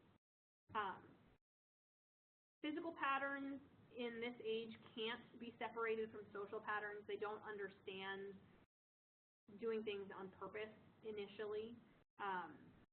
Changes occur very gradually, not abruptly month to month, which can be hard because what you're going to be expected to know is, at this age, kids should be able to do this. At this age, kids should be able to do that. Understanding that there's going to be variation. Kids don't just follow a perfect timeline. And then when we look at physical patterns, we're talking about, for example, like the first 6 months of age. We would expect that kids should gain about 5 to 7 ounces per week and 1 inch in length per month. Those numbers, again, are going to vary a little bit based on the size of the kid to start with, because we say typically kids will double their weight by 6 months, and triple their birth weight by a year. That is going to be a very different variation in their weight gain depending on what they started at. So again, kind of understanding that things are going to vary a little bit. Your text goes through a really good breakdown of body system adjustments. I don't talk about here because they're all the things we just talked about last week, as far as your newborn assessment and what you expect to see and how physically they should be changing from intrauterine life. So I encourage you to review it if you need it, because you are expected to know it, but it is what we just covered, basically, last week. Is there a page number? It's practically the whole chapter. Yeah, I want to say there's like 15 pages on it. Okay. Again, breastfeeding, formula, cultural influences, I'm not going to go through that because we just went through it. So a lot of the growth and development of infancy is what we talked about in that newborn period. Stooling patterns. Again, we talked about meconium and seedy stool and how it progresses to pasty stool. And eventually, by the time they're 6 to 9 months old, when they're eating more solid food, consistency-wise, it starts to look and smell more like real poop. I don't really need to describe real poop to you guys, right? You should know what that looks like by now. Sleep patterns. This one gets to be a big one for families, partially because kids are unique. Flexibility has to be allowed for, but most kids sleep through the night by 4 to 5 months of age. I got lucky. My daughter slept through the night at 6 weeks. That's not the norm, clearly, but allows for flexibility. Would you expect a child to get referred for further evaluation because they're sleeping through the night at 6 weeks? No. Would you expect to refer a kid who's not sleeping through the night at 9 months? Yes. Because while you allow for some deviation, you also still need to know what the norms are. Separation anxiety can start between 8 to 10 months of age, so you might have a kid that was sleeping well through the night but now won't go down to sleep. Because the second that they're left in their own bed, they freak out because mom and dad isn't there. And that's very normal. It can be hard to work through, but it is a normal process. We always put our kids back to sleep. Safe sleep is something that we're going to talk about, and I've got a really good video that I kind of hope we get time to see, but we might not. It might be next week. We always want to put them, when it comes to safe sleep, they need to be in an empty bed. There should be nothing in that bed. No co-sleeping, none. They need to be in their own individual bed per American Academy of Pediatric Standards. That bed can be attached to mom and dad's bed, but it needs to be their own space. And pacifier use is actually something we promote because pacifier use diminishes the risk of SIDS. So pacifiers are a good thing for them to sleep with.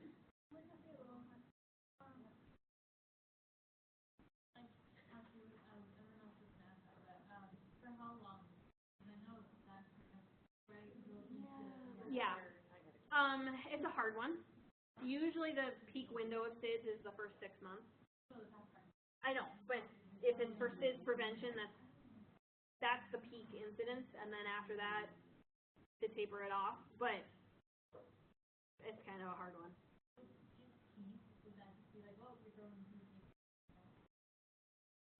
Yeah, and we're going to talk about dentition here in just a little bit, but that's a tough one, because do you weigh needing braces or being alive? If they're a kid that's going to be at risk for SIDS, having a pacifier might be better. When we look at physical growth and development, this is kind of what I was talking about before, that tripling their birth weight and doubling their birth length by a year. It is logged on that normal standard growth chart. They're going to fall into certain percentiles, but as long as they're following the same percentile that they've been on, it's fine. We don't expect a child that's at the 30th percentile to jump to the 90th. We would expect them to sit at the 30th percentile and follow that curve up to the year mark, and that's acceptable. Factors, again, heredity and genetics. Head circumference is going to change in size, but we expect that that anterior fontanelle is going to close somewhere between a year and 18 months. Those are numbers you have to know. And the posterior fontanelle closes between 2 to 3 months. Because, again, those are normal findings for your assessment, and if you're finding something outside of that range, it's something to look into. The posterior was 12 to 18 months. 12 to 18, and then the 2 to 3. So what if it's the preemie?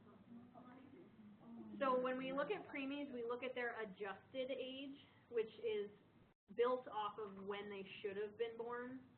They have their chronological age and then their adjusted age. And when it comes to milestones, we look at their adjusted age, not how long they've been on the planet. because we have to adjust for the time that they should have been in there cooking. Teeth, again, we expect them to develop somewhere between 6 and 8 teeth within the first year of life. It doesn't usually start until about 6 to 9 months of age, although some kids start really early. I've got a girlfriend of mine whose kids both started teething at like 3 to 4 months. So it just sort of depends, again, on genetics and heredity. Vital signs, initially at birth, they're going to start out at that 120 to 180 mark and gradually decline. It should be about 100 to 120 by a year of life, but you can see it's still quite a bit higher than it is in the adult population. Unfortunately, you guys are required to know norms for heart rates and blood pressures and all that kind of stuff in kids. They expect you to memorize it for your boards, which is kind of silly, I think, because I carry around a little card on my ID that tells me all those things, even though I work in peds all the time. Because I think it's nice to have a reference, because it's hard to remember all that kind of stuff. But you have to, because your boards are going to expect you to. Motor development, there are, box 21.3 goes and 21.4 go through gross motor and fine motor in significant detail, but you've got them here as well. Gross motor, again, these are milestones that you are expected to sort of know. Gross motor skills, by 3 months of age, they should be able to hold their head up while they're lying prone. So this is a concept of tummy time. If you've got babies on their bellies, they should be able to kind of do the seal effect and pull their head up off the floor. By 5 to 6 months of age, we expect them to be able to roll over. Going from prone to supine is usually what we see because it's easier. Because if they're on their bellies, they can push off with their hands and roll themselves over, whereas when they're on their back, they're kind of like a turtle. So getting that momentum to roll over is a lot harder. My daughter rolled from back to front long before she rolled from front to back. Is that something to be concerned about? No. She also did it far later than most kids because her belly was so big that when she lied on her, like, tummy time was a tough one because every time we put her there, she'd barf because she was so fat. So she would sit there and just wobble around. And so rolling from front to back was much harder for her. So again, there are deviations to this that we accept for. Do they change these a lot? Because these have changed since when my oldest, it was 6 months sitting up, 9 months crawling, a year walking, now this. And if you'll notice, holds their head steady when sitting by 6 months. So that's still the same, and we expect that. We expect them to have that core motor development. So if you're looking at the head to toe, again, they're gaining control of their head, they're kind of gaining control of their core a little bit. Now they can sit up, but they can't sit up on their own. You have to sit them there, and then they'll just sit. Part of it, I think, is because, especially with heavier kids, like my daughter sat long before she ever rolled. Because she was so fat, we could tripod her and she could get her belly propped against her legs, and then she'd sit there because her belly kept her from falling forward. But again, there are going to be deviations with every child. They can sit leaning forward by 7 months of age. They can sit completely unsupported on their own by 8 months of age. This is like a backless chair. You know, they're sitting in the middle of the room with no support at all. By 9 months of age, they should be able to get themselves to a sitting position from a lying position. Around the same time, once they're in a sitting position, they should be able to pull on things to get themselves standing. That sort of sets them up. Again, we're doing this head-to-toe process. Now, once they're standing, we give them about a month's time, and they start to develop this concept of walking. They don't walk on their own. They walk with furniture. You know, hand over hand, they grab things and their legs just sort of follow. Usually the incentive is that they want to get to something. They want to get to something they're not supposed to have, and so now they've figured out how to get there. They can stand alone by 12 months of age, and usually kids somewhere between 9 months and a year is when they start to walk independently.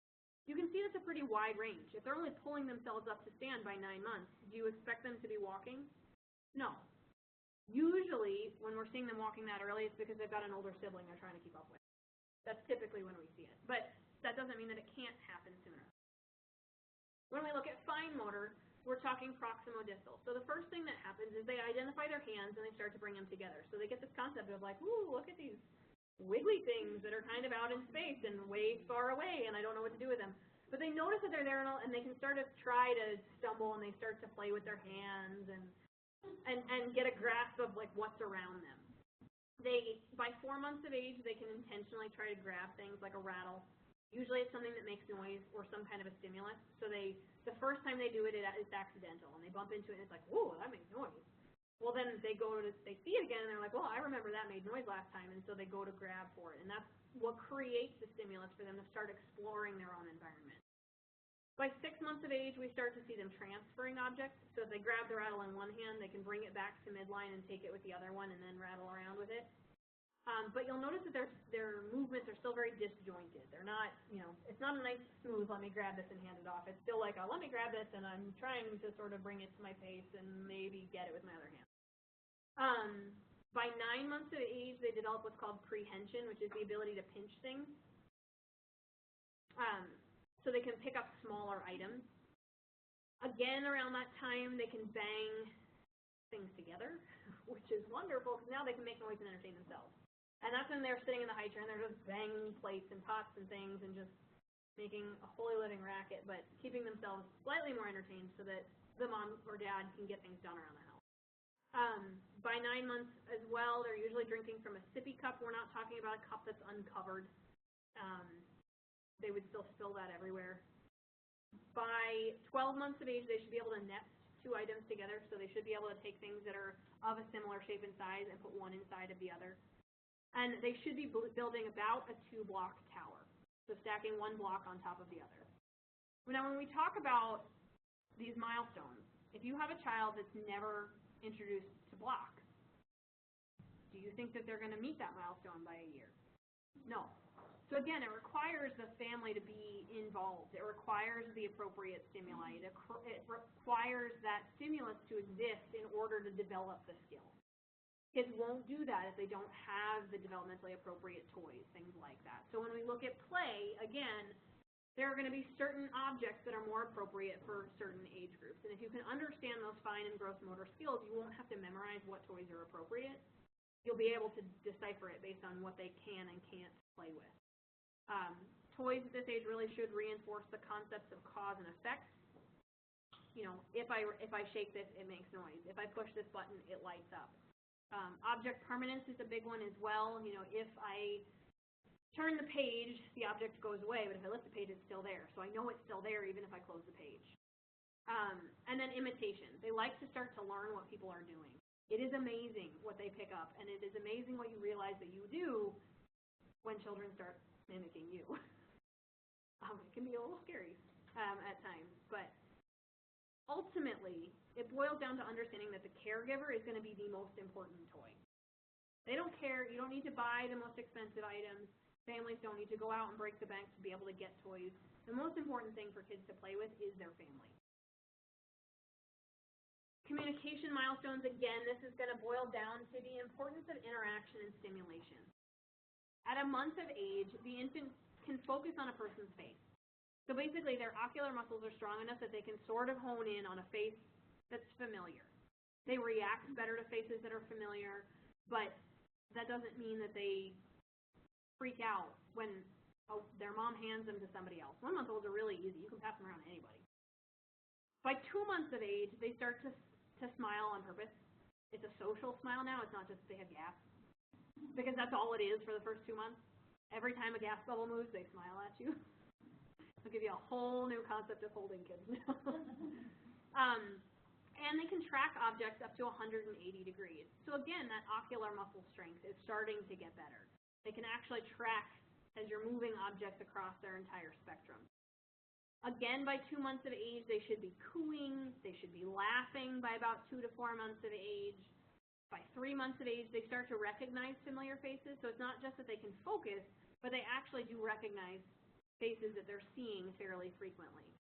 At 6 months, they start to make those imitative sounds. So again, that whole first year is really built on learning to imitate. And by 12 months of age, typically they can say 1 to 2 words with an intentional meaning. Mama, Dada, those are usually the big ones. We have a huge fireplace in our house, so hot came long before Mama. It was Dada and hot. Those were her words at a year. But again, it depends on the stimulus and the people and the interaction that they have. All of this is very integral on having those appropriate interactions and stimuli. So, like a child that lives in like a drug house or something would probably be far behind. Mm-hmm.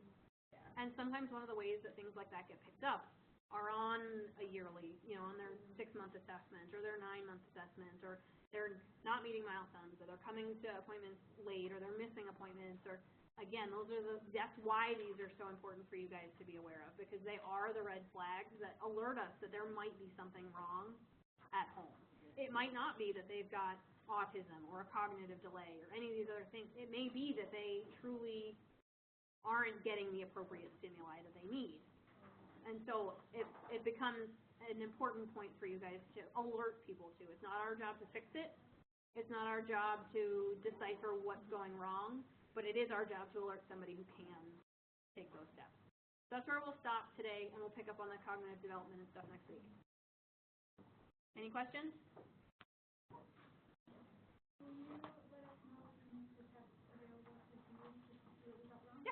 Yeah, I can do that after I go through it.